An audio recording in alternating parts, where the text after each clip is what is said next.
All right, rolling. Okay, here we go. Ladies and gentlemen, what's good, y'all? It's Chris Gary, the Chillmeister. It's Andrew Benjamin, the suave guy from New York City. And you're tuned into a very special Bloodsport edition of the We Are Rizin podcast, your source for all things about the Rizin Fighting Federation and Japanese mixed martial arts. Or, if we find time to, we'll tend to shoot the shit.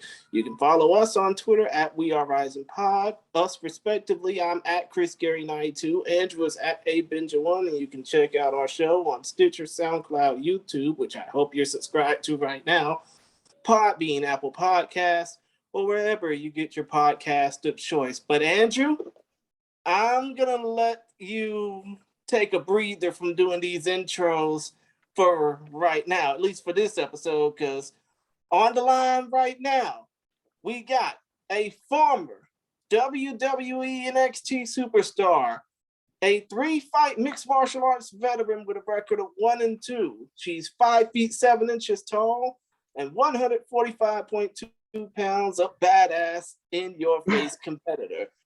Originally from Sao Paulo, Moldova, fighting out of Venice, California, representing the UWF USA camp, she is the Supernova from Moldova, introducing Marina Shafir. How are you, ma'am? Well done, sir. Well done. Thank you. Good on you.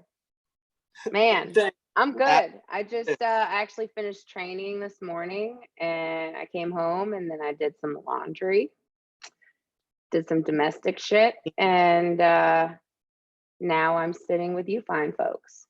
And we appreciate your time very much, Marina.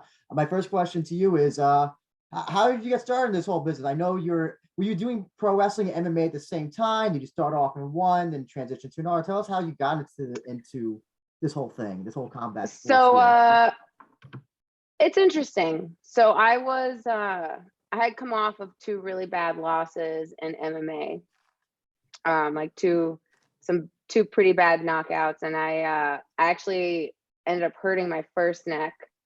I ended up hurting my I have like multiple necks that I just put in and take out. I'm just kidding. I lost my first fight and I actually hurt my neck and I didn't realize it. Ooh. And like bad. And I just kind of trained through it. And then I lost my second fight and then like I really hurt my neck.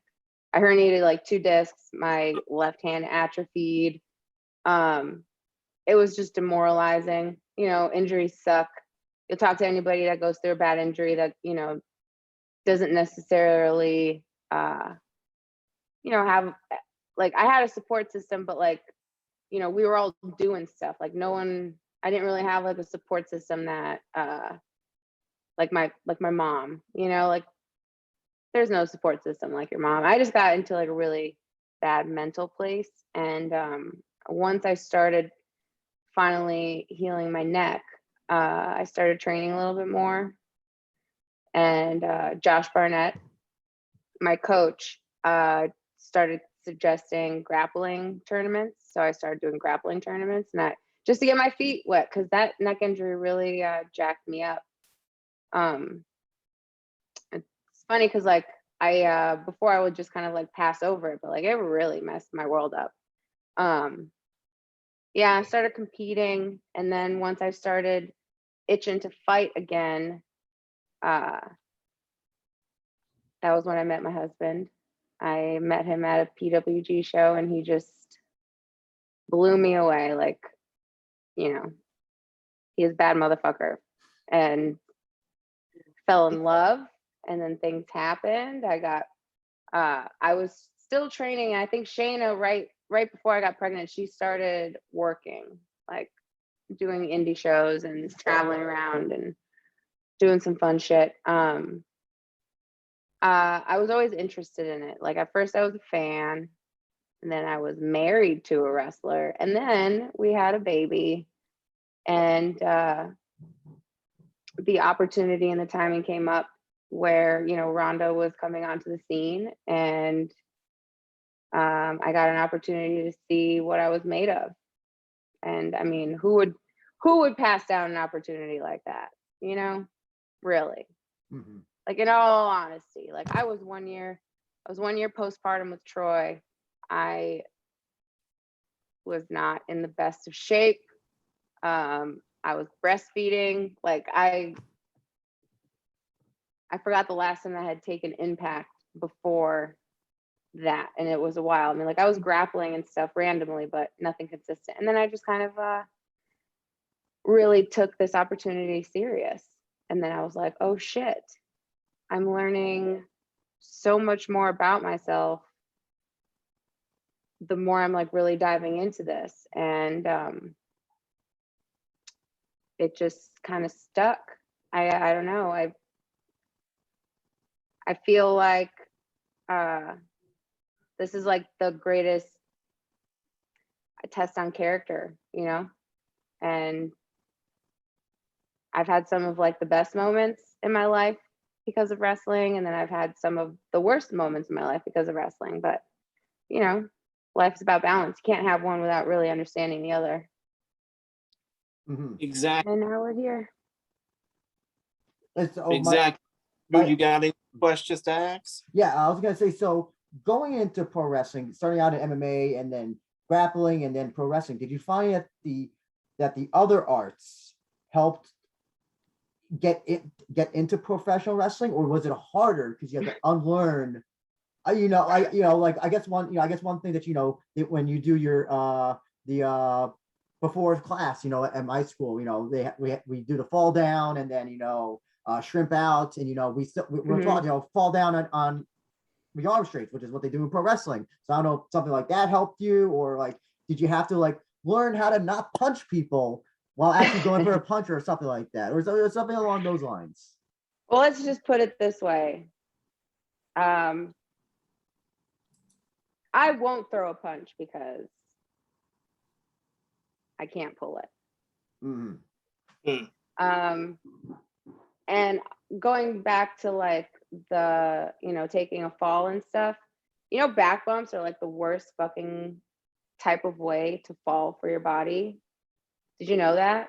Oh yeah, no. And absolutely, yeah. Like a judo ukemi, like a forward roll into like a land, like how you would land if you're being thrown, is actually the safest fucking way to take impact on your body. And I feel like, the bumping was hard to adjust to in the beginning, in all honesty, because you had to learn how to bump by like being booped. Mm-hmm. So like there's no real momentum, and I can take a nasty fall. I don't know if you've ever seen any of the videos of like back in the day, like when Rhonda needed somebody to throw around. I just became such a good ukemi. I became such a good uke because I know the timing of her throws. I know like how to make it more dramatic. Like, but there's some real inertia. There's like some real momentum behind those throws. But whereas in pro wrestling, you got to learn how to do that on your own. That was really tough for me. But once I got it, it became fun. And just being able to take a fall is an art too, So yeah, Mm-hmm. I had to go ahead. I'm sorry. No, starting it's to ramble. okay. You can go ahead and continue.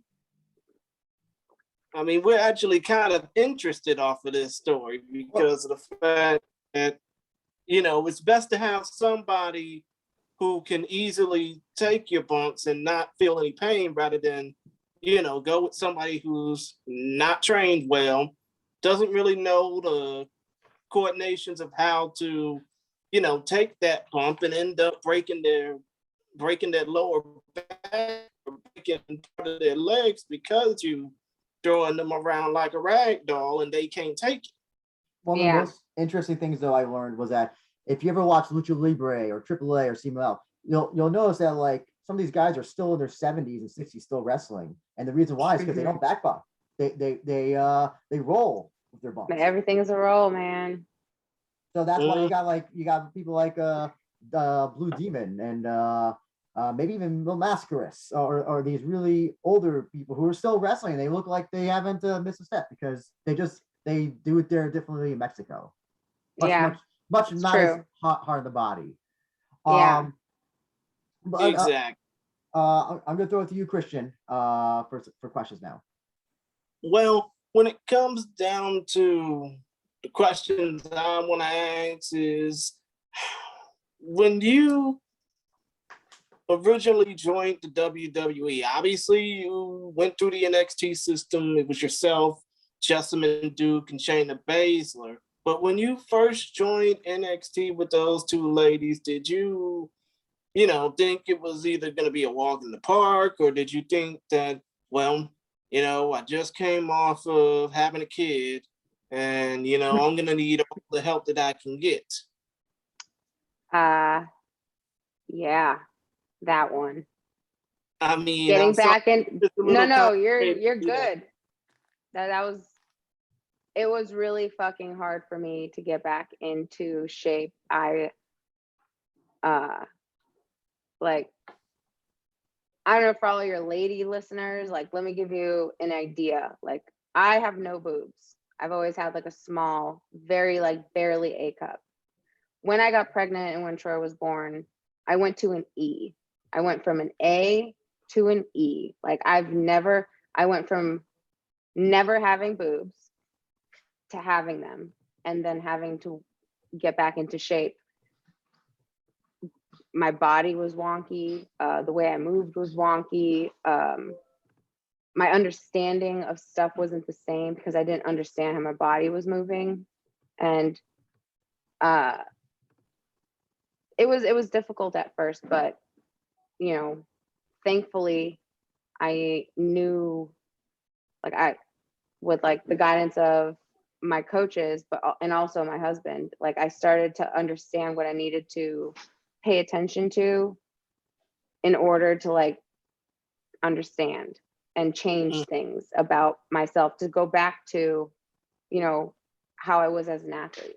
And it was difficult. It was a difficult road.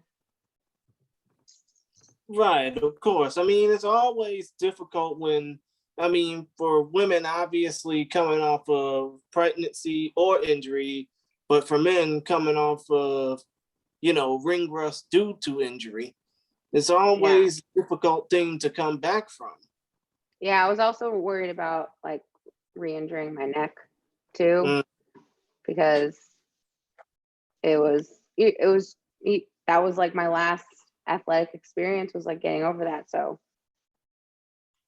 right. It was quite the journey, but it's been cool because of how it was when I started and how I am now, and just looking at the difference. I'm in better shape now than when I was fighting. Mm-hmm. And I mean, come to think of it, looking at some of your stats right now, sorry for the impromptu research, but obviously you've been in you were in the WWE system for a little over 2 years. You unfortunately gotten the boot from the Big Fat in Stanford around WrestleMania time, and you just came back on the independent. Well, you just wrestled on the independent scene weeks ago a couple of weeks ago for Championship Wrestling from Atlanta. But do you feel that experience with the WWE, with the be-all, end-all of professional wrestling, do you feel that, in a way that wrestling for the WWE has helped you more so in continuing your career in professional wrestling, or, potentially making it MMA? It's definitely helped me. It's a perspective and a pressure unlike any, I really believe unlike any promotion. And you get to an age where you just realized, you know, you can really ultimately learn from every opportunity and every situation and gain some knowledge. You know, like when I got released, it was no hard feelings. I felt like my path was just a little bit different, and I didn't take you. Mistake number one is taking any of that kind of stuff personal, honestly. And I have nothing but respect for that company because they gave me an opportunity to try something I've never done before. And now look at me here. Now I'm deciding to continue my education and like really actually see what I'm made of. And I want to be able to get into a position where I can perform the way I see myself in any situation for as long as I want it, you know? Understood. Understood.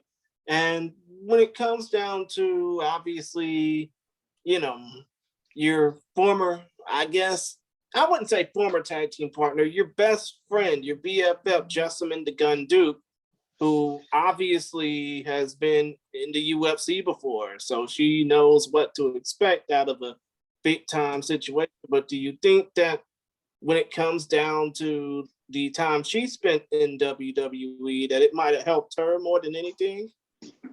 Oh, definitely. I feel, I mean, that this is just in general. I feel like if you don't like understand what's special about you for you to be in that position, I don't think you're really ultimately getting the most out of the experience, because you have to know yourself in this business. It doesn't matter what promotion you're working for. You have to know what you're about, and you have to have an idea of how you're going to present it.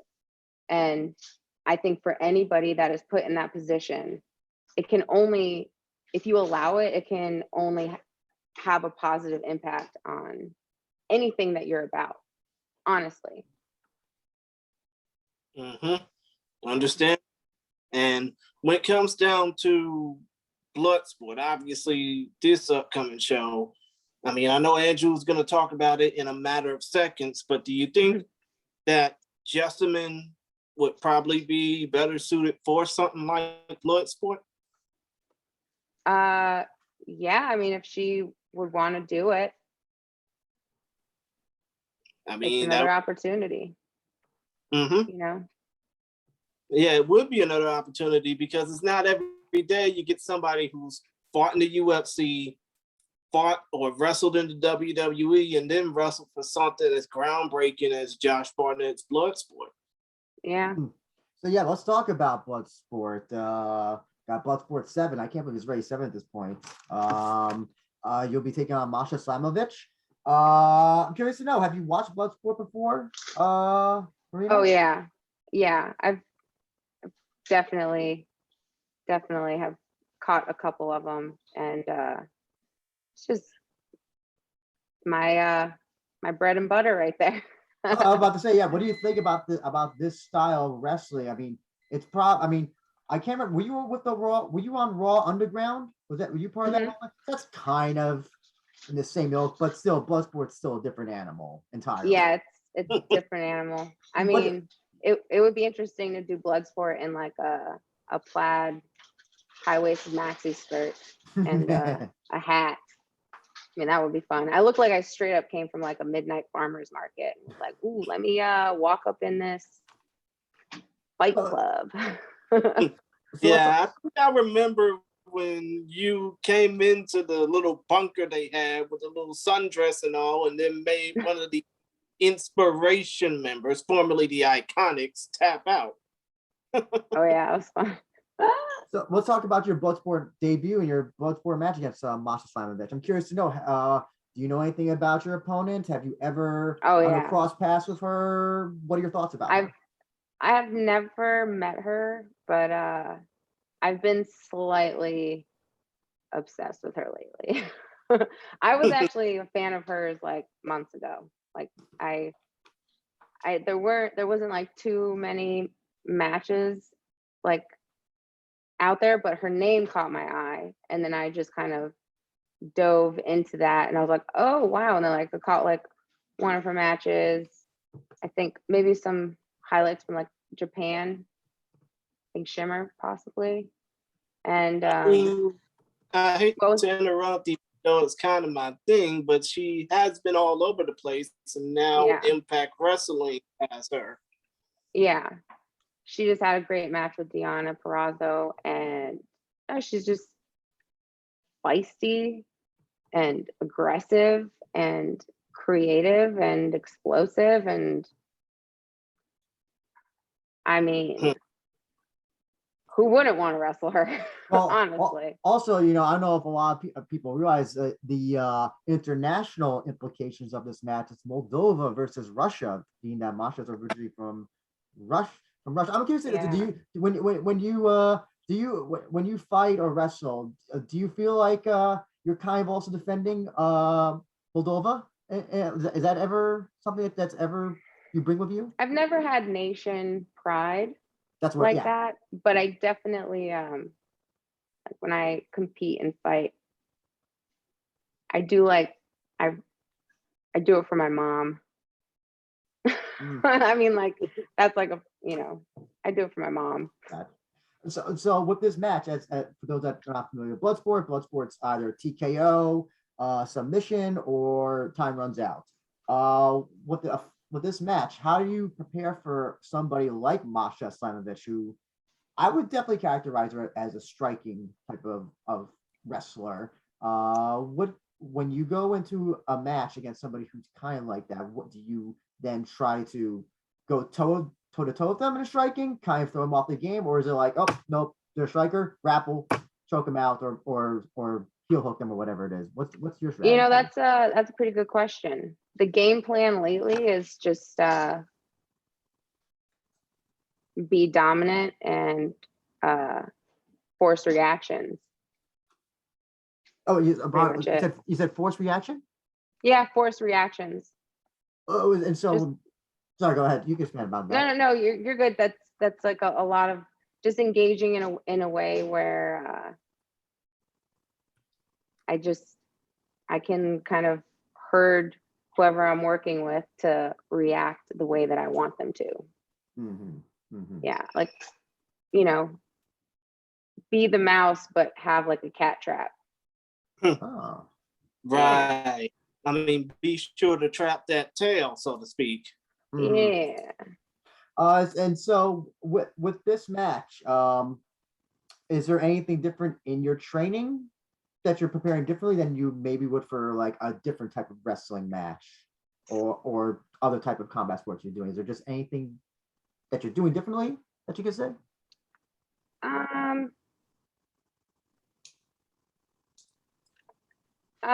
No. I've honestly done a lot of the same type of training, like from when I started with NXT till now. Like I get in the ring, I do a lot of my mat stuff. I've been doing a lot more gi lately because I also I have some grappling competitions coming up as well because I just want to do whatever I can. And honestly, just making sure that I have intent all the way until I'm done. Like that's the most important thing, like being able to like consistently have intent until the moment that you're done. It's hard because then you're like, and I'm sorry to interrupt again, but come to think of it, when it comes down to those grappling competitions, those will give you some nice little preparation for continuing your wrestling career or vice versa. If you want to go into like competitive jiu-jitsu. Yeah, I see myself going that way, and like my husband and I we're very much in agreement that mixed martial arts is going to be a part of our lives in the long run. There's just nothing like it, and I've always been guided to like the right people. Actually, I want to just go briefly back to something that you said that I caught my ear out. That you became obsessed with Masha. Researching her matches, watching her matches as well. I'm also curious to know as well, being that she is significantly shorter than you, and like whenever you have to prepare for like matches, somebody who's significantly shorter than you, do you see that as do do you think that you see yourself going in as having the advantage in that case, or because they have a lower center of gravity, does that mean that you have to watch out more for them if they try to like grab your leg or take you down? My understanding is that particularly in Oh judo, yeah, no, that's being making sense. taller is actually a disadvantage in some ways. Is that correct? Versus being short? It really depends on your skill set and like how well you understand the person or competitor you're going against. That I mean, that it's all circumstances. Like MMA mixed martial arts and just all of the martial arts are getting progressively better and better and better. That like, you can get techniques down, but how well do you understand timing? How well do you understand reactions? How well do you understand the circumstance? And like, how well do you understand your competitor's strongest, strongest attacks? And understanding that like you should expect them, and if it happens, like this is what you do. Just always like, it's gotten to more. It's like, it's not. It's just evolved. It's really just evolved. I can't wait to see like what the next generation of high level grapplers and competitors decides to do. I've seen some crazy stuff lately.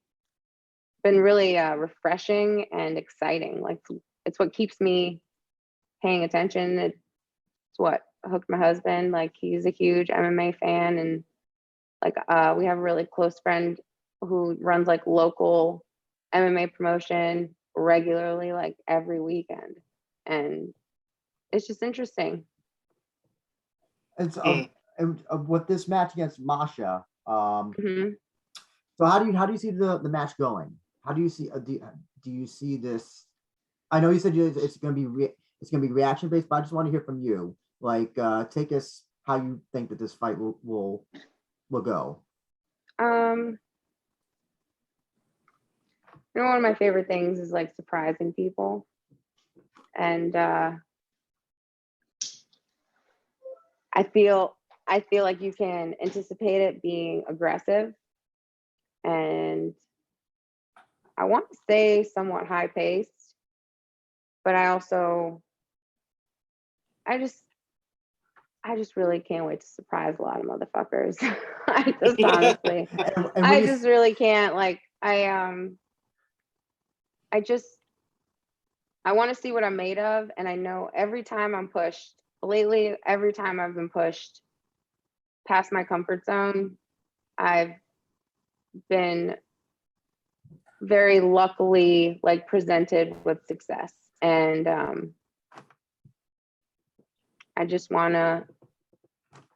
know I'm gonna want to succeed, and I just can't wait to show you how I try to be successful. Just to clarify, motherfuckers, you mean fans? You mean potentially other CEOs? Andrew, I think she means everybody. Everybody? Okay. Like, This is the thing. This is the thing. I don't really believe in hating. I'm not a hater. I've become pretty good at, looking at myself in the mirror whenever I'm not treating myself the way I should, and just being like, stop being jealous, motherfucker. Go out and work. Like, don't be disrespectful. Go out and work and mind your business. Like, I don't really believe in hate.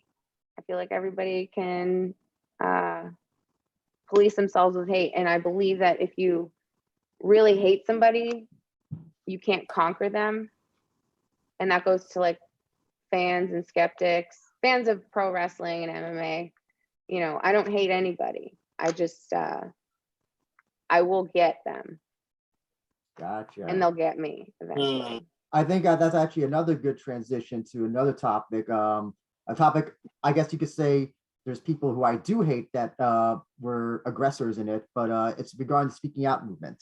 that happened Oh last yeah, year. we can. Uh, so as a woman's wrestler, I'm curious to know, also in MMA, so you're in two different fields. And Yeah. I know of MMA's, there's not a lot as much stuff, but there actually, I shouldn't even say that. And in sports in general, there was the whole judo Olympic crap that happened that was just dealt with. We had Speaking Out in pro wrestling, and just recently Cyborg, BJJ superstar Cyborg, bunch of heinous and sickening stuff came out of his school that even got coverage in the New York Times. And I'm just curious to know, as somebody who's been in all these fields, do you has particularly pro wrestling, has it gotten better since Speaking Out? Do you think is it neutral, or it hasn't improved? What needs to improve from your standpoint, and what just tell us everything, like thoughts on this whole thing. So I'm really happy that the Speaking Out movement happened. I get worried because motherfuckers are sneakier nowadays, and they think that I feel like it's good that it happened so fast, because it's like you get an exterminator and they exterminate all the big motherfucking roaches that have been obvious from day one. Then you got to worry about those little resilient motherfuckers that are just like, they bide their time. They know where to hide. And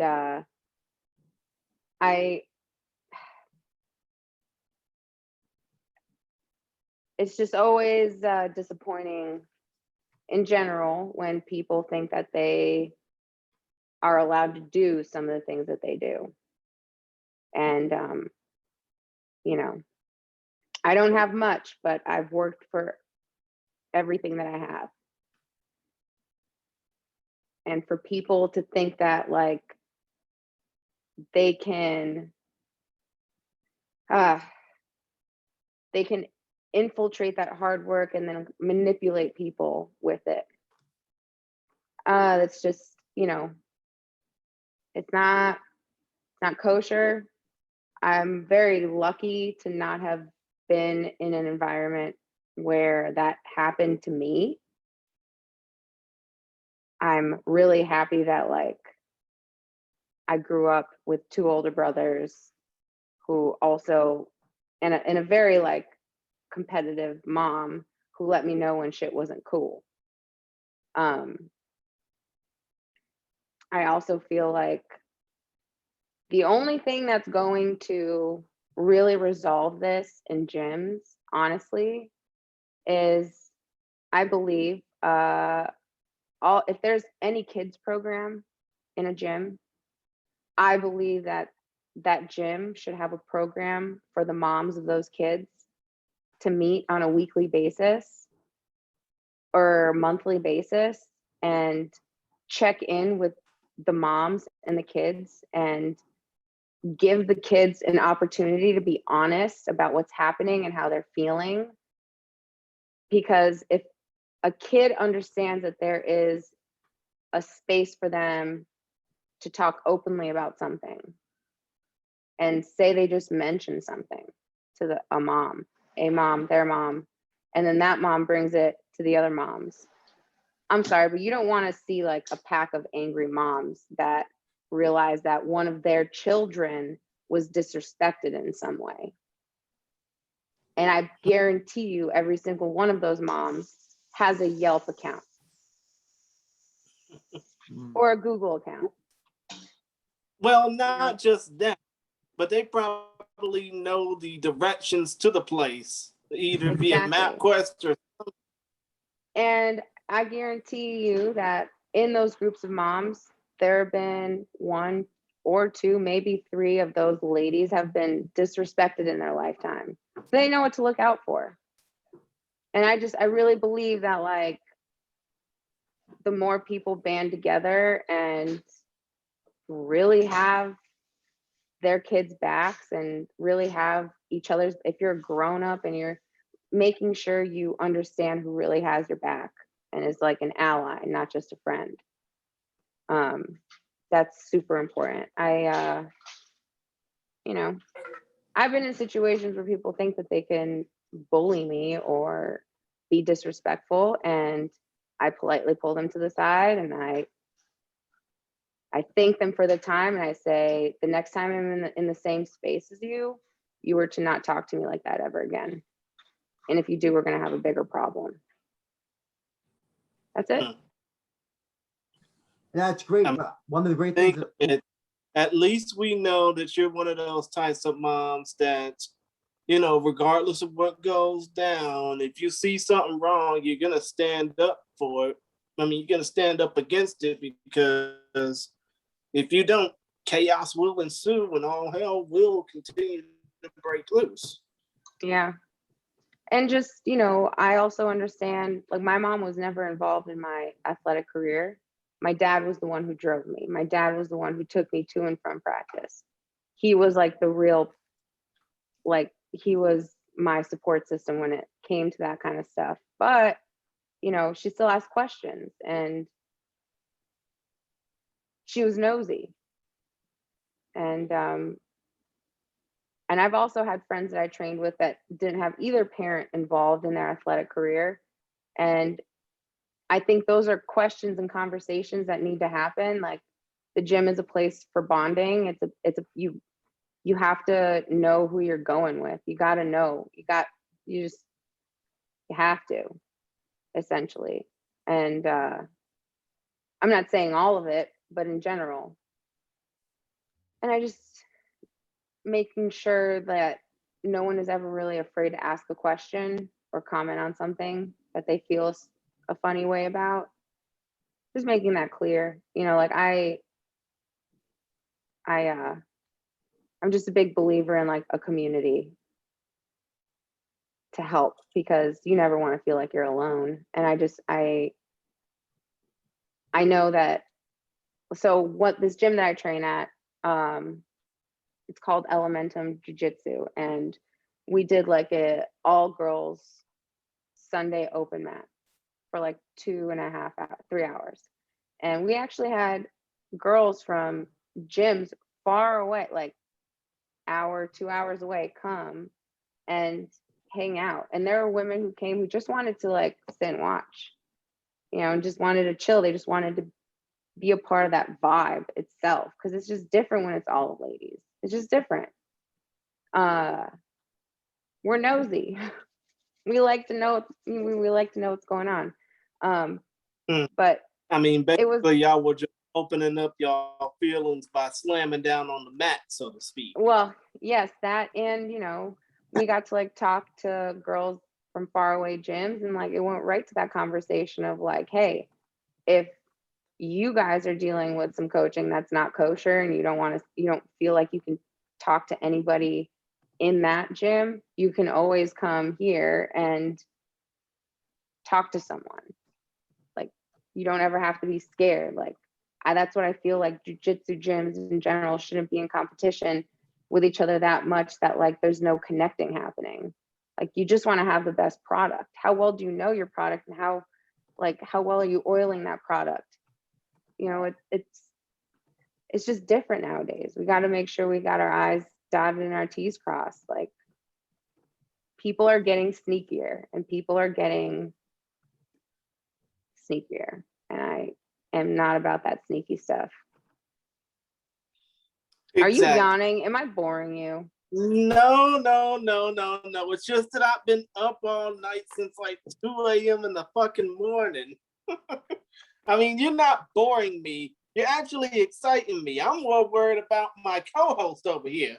No, I'm listening. I'm just like, it's such a heavy topic. Yeah. And it's you gave a lot. I mean, I don't want to say every answer that we've asked for every female wrestler, fighter, all that stuff is different. So, but like, it's still an important topic. And yeah, and in wrestling, I think, you know, thank God that happened. I just let's make it about the wrestling. Let's make it about the wrestling. Let's make it about the product. Let's not make it about the BS that's happening behind the scenes. Because if there is some BS, if it is BS, you should have no problem saying something. And you should have no problem canceling that out, right? Mm-hmm. Yeah. Yeah, so and the problem is also just trying to think of a because it's such a heavy topic, like what the next question is asked. So I'm just thinking the first question that comes to my head: have you watched Squid Games? And if so, have you enjoyed it?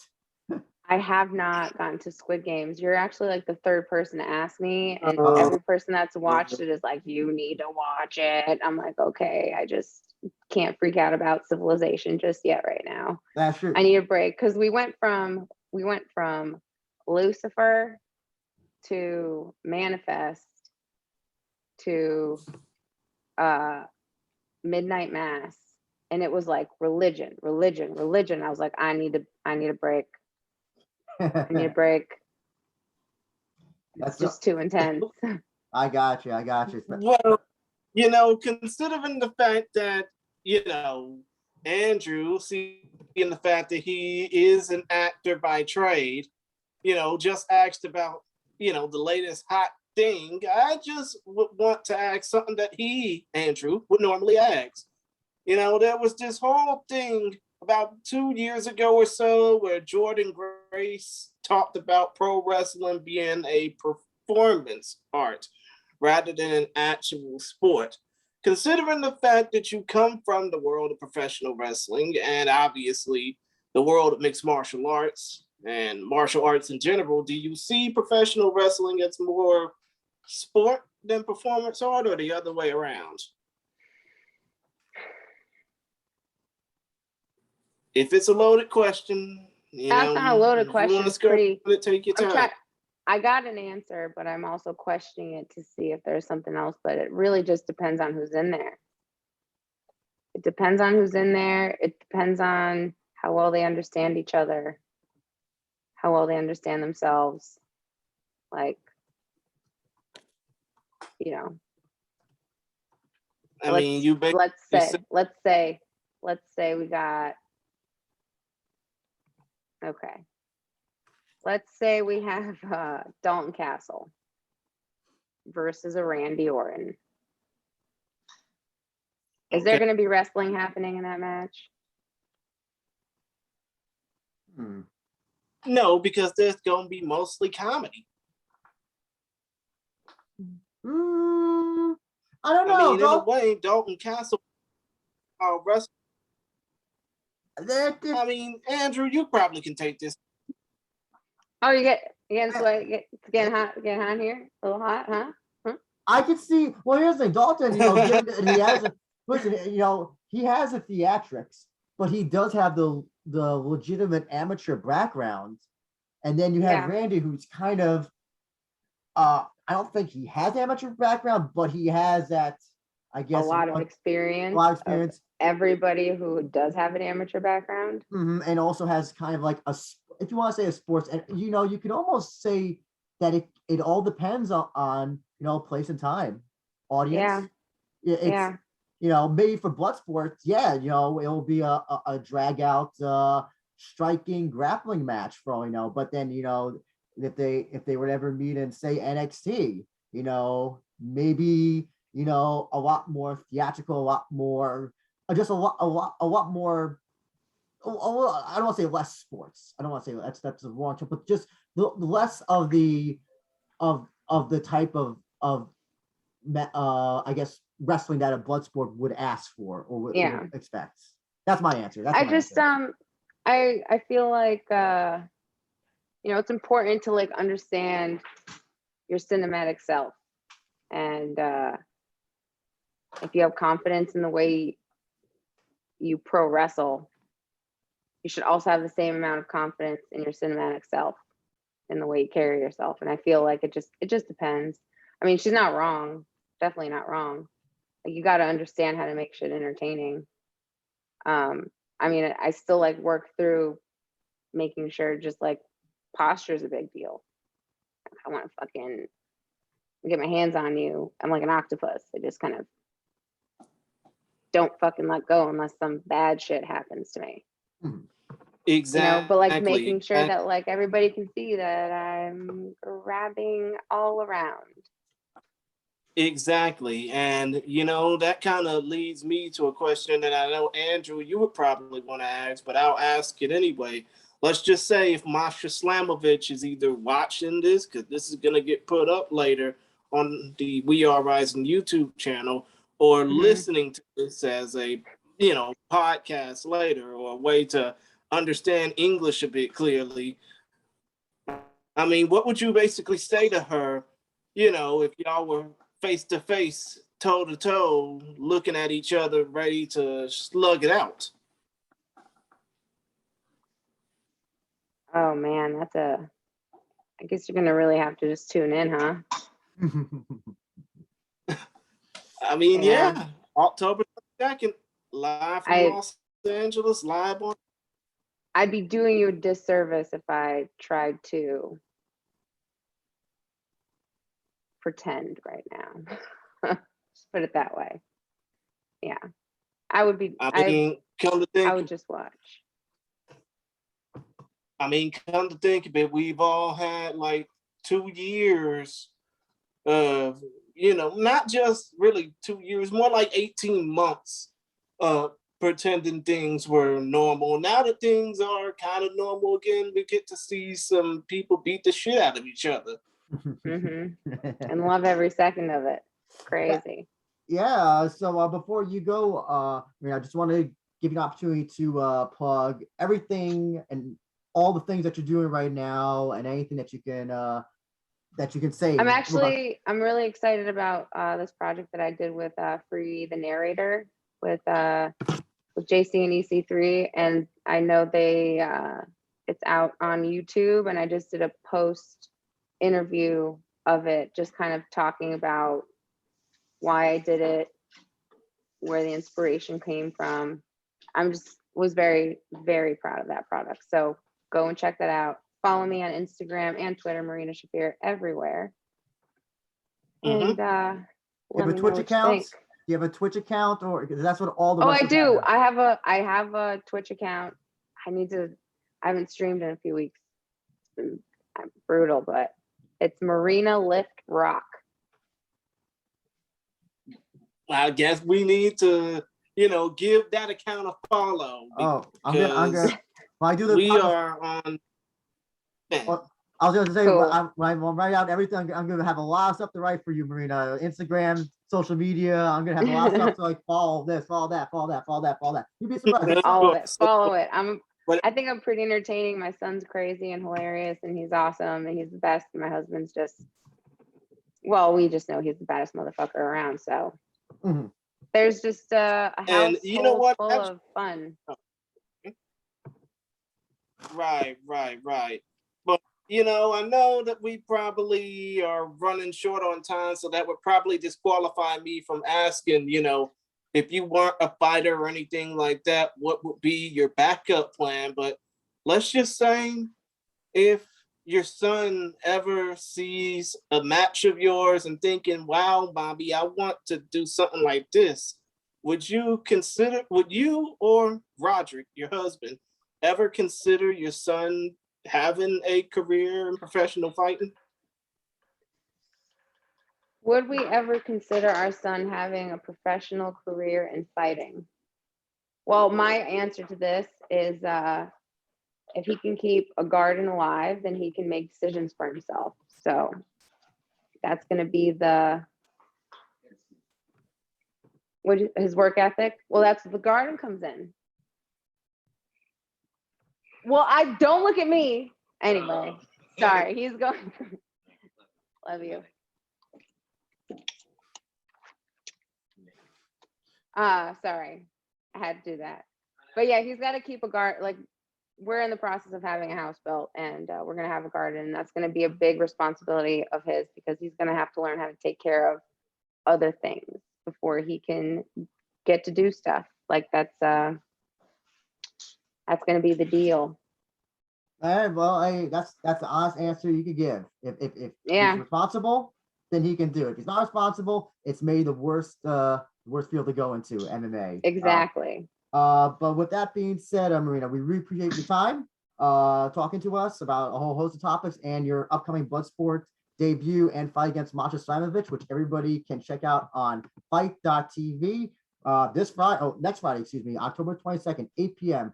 Live from Los Angeles at the Ukrainian Cultural Center. So fucking pumped. I So don't know, excited. Sorry. I don't know if there's still tickets left. If there is, if you're in LA, if you want to go all the way to LA to watch it live, by all means, go ahead. If not, watch it live on fight.tv, and you get to see Marina Shafir kicking some ass, being at that point the baddest motherfucker when that bell ends.